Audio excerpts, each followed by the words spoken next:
Hello दोस्तों, कैसे हो आप सभी लोग। तो आज हम पढ़ने वाले हैं जो हमारा क्लास 8 की न्यू एनसीईआरटी की तरफ से बुक आई है मल्हार, उसका पार्ट 2 दो गौरैया। इसका अगर आपने पार्ट 1 नहीं देखा है तो पहले आके पार्ट 1 देखिए, फिर आके पार्ट 2 देखिए, तो आपको अच्छे से समझ में आएगा। तो हमने इसके पहले पार्ट 1 में इसके सारे के सारे सारा आंसर और पार्ट पढ़ लिया था। तो आज हम इसका आधा अभ्यास कार्य करेंगे, बाकी के आधा कल। तो चलिए, मेरी समस्या है यहाँ पे। निम्नलिखित प्रश्नों का उपयुक्त उत्तर में प्रमुख तारा बताइए। कुछ प्रश्नों में अधिक उत्तर भी हो सकते हैं, तो इसमें हमें उसका उत्तर में तारा बनाना है। तारा बनाए टिक भी बना सकते हैं। तो जाके सबसे पहले अपनी जाके पेन पेंसिल जो भी आपका कॉपी है वो लेके आइए, फिर आप इसे फिलअप करिए। तो चलिए पढ़ना शुरू करते हैं। पिताजी ने कहा कि घर सराय बना हुआ है क्योंकि घर की बनावट सराय जैसी बहुत विशाल है। घर में विभिन्न पक्षी और जीव जंतु रहते हैं। पिताजी को माँ घर की मालिक नहीं है। घर के विभिन्न जीव जंतु आते रहते हैं। तो गाइस, इसमें होंगे दो। घर में विभिन्न पक्षी और जीव जंतु आते रहते हैं और घर में विभिन्न जीव जंतु आते जाते रहते हैं। इसके ये दो होंगे। हमने आपको पहले पार्ट में मतलब पहले पार्ट में भी पढ़ाया था ये सब। तो जाइए पहले पार्ट 1 देखिए, फिर आइएगा।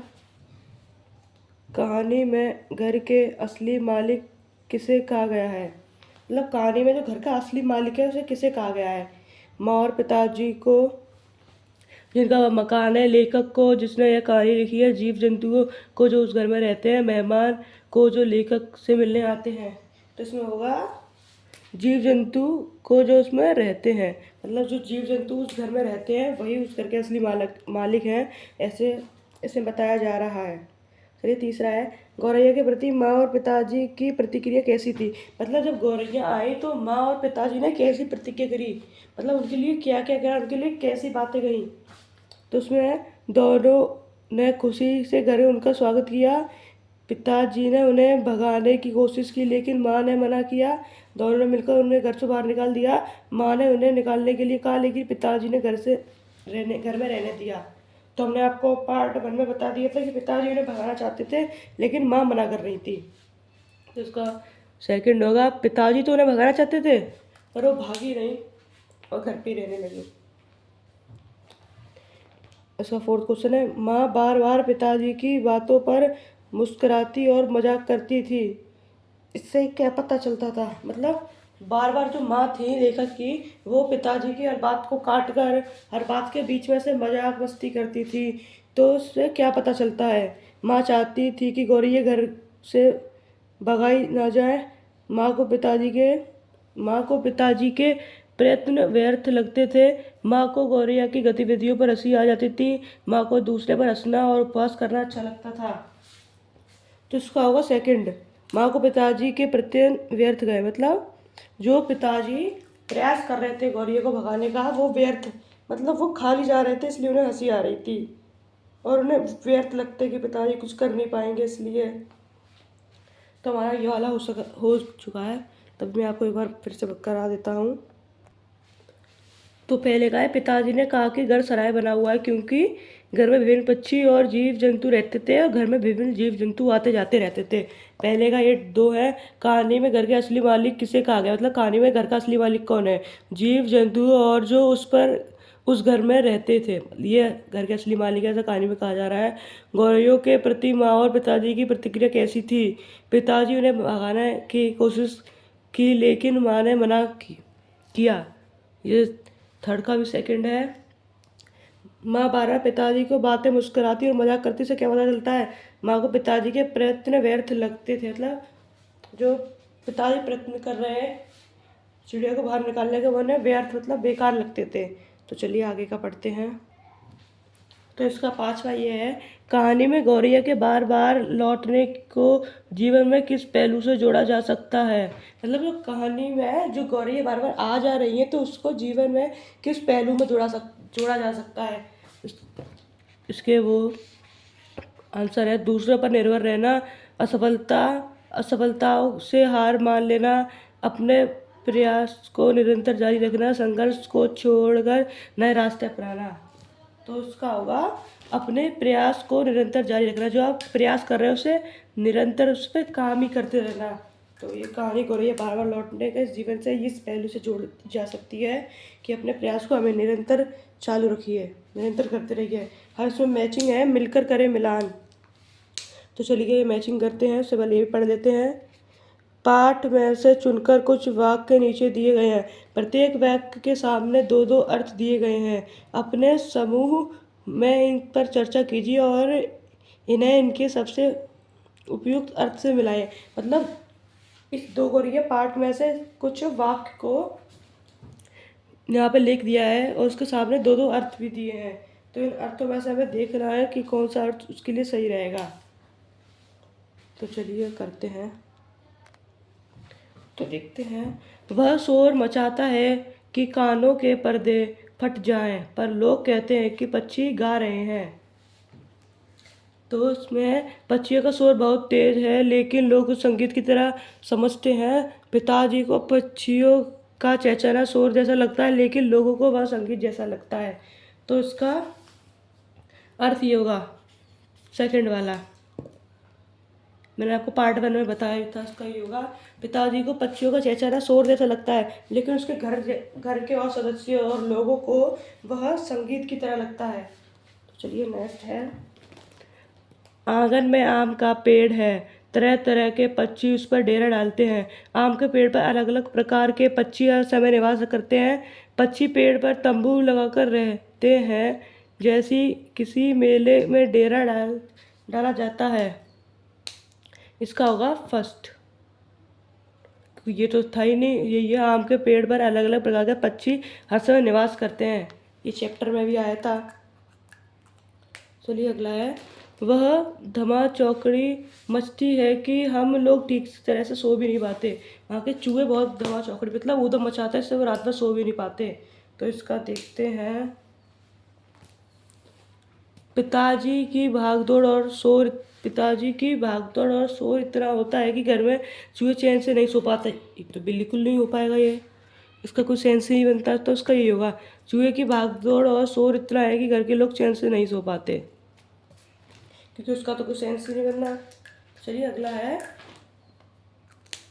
वह समझते हैं कि माँ उनका मजाक उड़ा रही है। पिताजी माँ का मजाक समझ जाते हैं।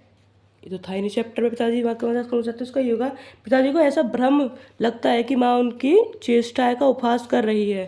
पर माँ तो ऐसे मजाक में कहती थी, पर पिताजी को ऐसा भ्रम, उन्हें ऐसा विश्वास हो जाता था कि माँ उनके बारे में कह रही हैं। तो उसका सेकेंड ही होगा। चलिए फिफ्थ। पिताजी ने लाठी दीवार के साथ टिकाकर रख दी और छाती फैलाए कुर्सी पर आ बैठे।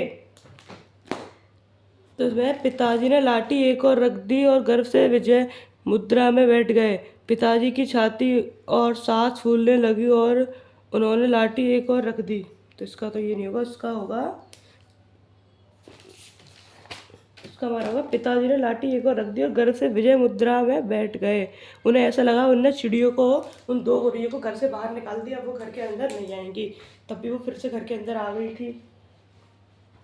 चलिए हमारा सिक्स्थ। इतने में रात पड़ गई। रात किसी भारी चीज की तरह ऊपर से गिर पड़ी। ये तो कुछ हो ही नहीं सकता कि रात किस पे गिर पड़ी, उसका तो कोई सीन ही नहीं बनना। कहानी की घटनाओं के बीच धीरे धीरे रात हो गई और अंधेरा छा गया। तो इसका भी सेकंड होगा। अब चलिए नेक्स्ट पढ़ते हैं। तो हमारा ये अब सेवेंथ और लास्ट है। हम जब लोग नीचे उतर कर आए तो वे फिर से मौजूद थी और मजे से बैठी मलार गा रही थी। मतलब जब लोग सो के दोबारा नीचे आए तो चिड़िया वो गुत्तू हो रही है वहाँ पे फिर से आ गई थी और मलार गीत गा रही थी, कोई गीत गा रही थी। गौरैया फिर से लौट आई थी और शांत व प्रसन्न भाव से चहचहा रही थी, जैसा कोई राग गा रही हो। गौरैया शास्त्रीय संगीत का अभ्यास कर रही थी और राग मलार गा रही थी। तो इसका होगा इसका पहला कि गौरैया फिर से लौट गई थी और शांत और प्रसन्न भाव से चहचहा कर कोई राग गा रही थी। वो ग्राहक मल्हार था। तो चलिए नेक्स्ट पेज देखते हैं। इसमें ये कुछ लिखा है, अपने उत्तर को अपने मित्रों के उत्तर से मिलाइए और विचार कीजिए कि आपने कौन से अर्थ का चुनाव किया है और क्यों।